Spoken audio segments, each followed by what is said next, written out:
नमस्कार दोस्तों, आप सभी का हमारे चैनल पौराणिक कथाओं में आपका स्वागत है। हरे कृष्णा। भगवत गीता के चौथे अध्याय के 8वें श्लोक में भगवान कृष्ण ने यह घोषणा करते हुए दुष्टों का संहार करने, अपने भक्तों की रक्षा करने और धर्म की स्थापना करने के लिए समय समय पर इस पृथ्वी पर अवतरित होते हैं। लेकिन एक रहस्य की बात और है। क्या आप जानते हैं, इन तीनों कारणों के उपरांत भगवान एक और कारणों से भी अवतरित होते हैं, और वो कारण क्या है, ये जानने के लिए वीडियो को अंत तक देखिए। आज हम आपको भगवान जगन्नाथ जी की एक ऐसी कथा का रसपान कराने जा रहे हैं जो शायद आपने आज तक नहीं सुनी होगी। तो चलिए, आप सभी अपनी अपनी कुर्सी की पेटियां बांध लीजिए और कान यंत्र की सैर पर हम उड़ान भरने जा रहे हैं। सीधे पुरुषोत्तम क्षेत्र नाथपुरी धाम में। अब देखिए, ये भगवान जगन्नाथ जी का धाम है, जहाँ उनकी और उनके भक्तों की ही चलती है।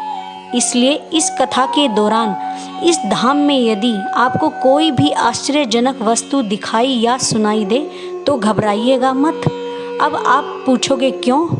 अरे, ये हमारे जगन्नाथ जी का धाम है और यहाँ कुछ भी हो सकता है। तो चलिए, अब हम आपको मिलवाते हैं हमारे आज के मुख्य पात्र से, जिनका नाम है रघुदास।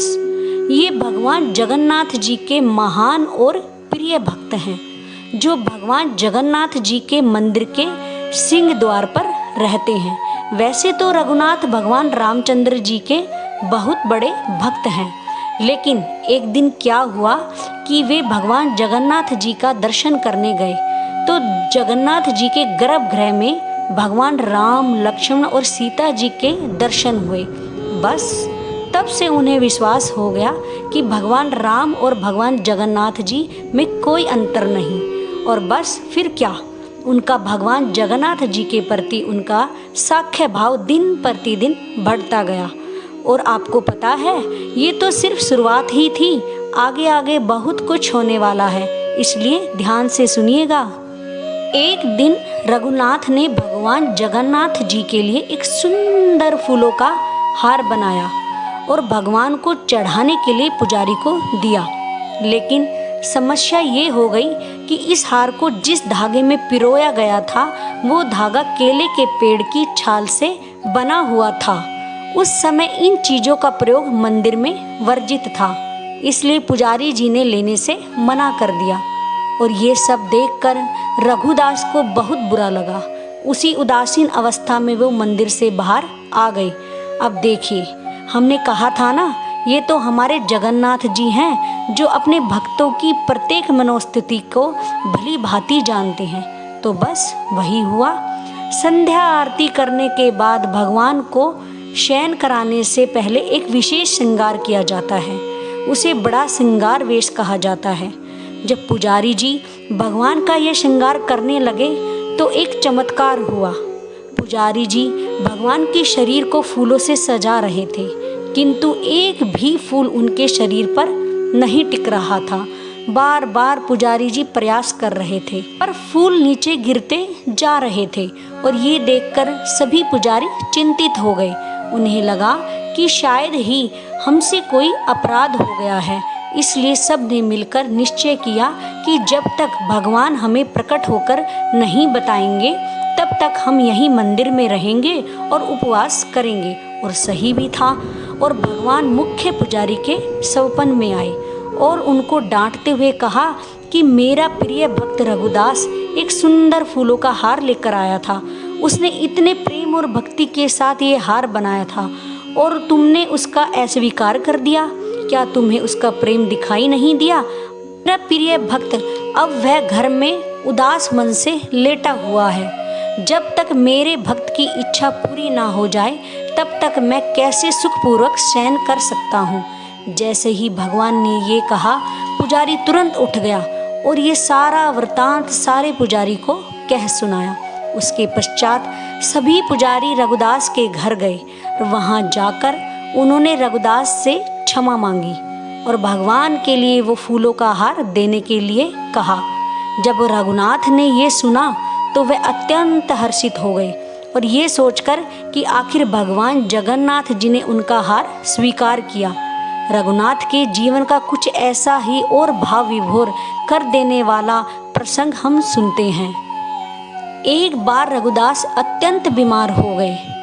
उनकी तबीयत इतनी ज़्यादा बिगड़ गई कि वो अपनी शैया से उठ भी नहीं पाते थे और वहीं पर ही उन्हें मल मूत्र त्यागना पड़ता था।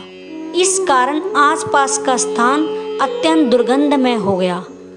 रघुदास अपनी असहाय और निश्चेता अवस्था में लेटे रहते। उस समय एक नन्हा बालक उनकी सेवा करने आता और रघुदास के आसपास के स्थान को और उनके शरीर को स्वच्छ करता और उन पर चंदन और सुगंधित द्रव्य लगा देता।